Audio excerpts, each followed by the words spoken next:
Out in the void, our earth was formless and empty, with darkness over the surface of the deep. God spoke, and there light was. And he separated it from the dark.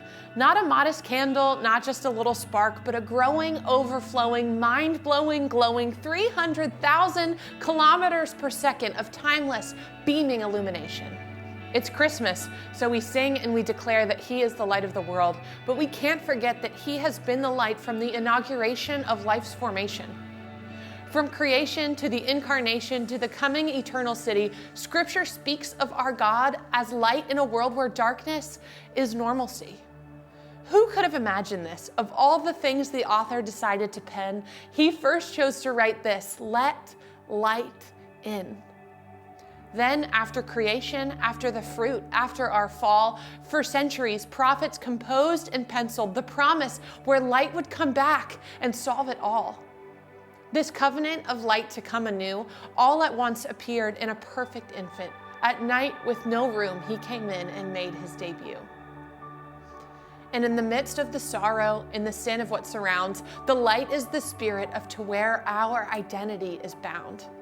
But even as people of light, somehow the dark seems to grow. See all of this Christmas stuff?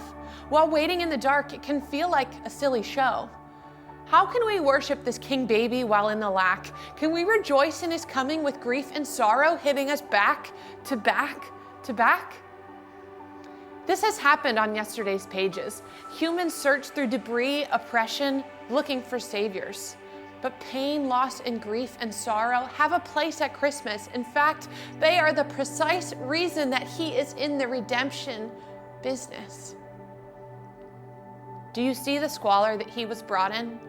Born into darkness, the light came, even when we made no room for him. In my own hopelessness and feelings of decay, he comes to meet me too. This perfect baby's light has become my causeway. In a thrill of hope, the weary world rejoices, for yonder breaks a new and glorious morn. Yet in that dark street shineth the everlasting light. The hopes and fears of all the years are met in thee tonight. Those are not just song lyrics without subject. We don't hang lights on our tree without knowing the meaning. The light who came to us is on who we are leaning. And this is the hope that Christmas gives. The power of the universe miraculously, delicately brought together in a teenage mother's womb, and the only people who knew were shepherds, men who had green fields for bedrooms. Those looking to the new star in the heavens hiked to meet their everlasting light, their redemption, their hope for their life in the dark. These were the ones that he came for. His story may be ancient, but it is not old news. History isn't over yet. If you hear this good news, but can't see past the black, know that he has come this Christmas day, and he is coming back.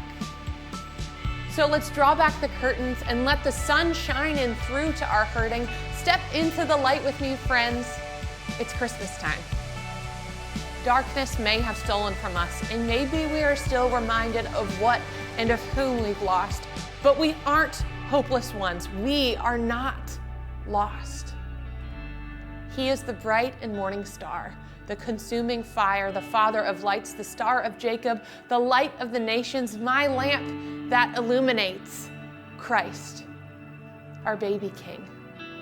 The light is here.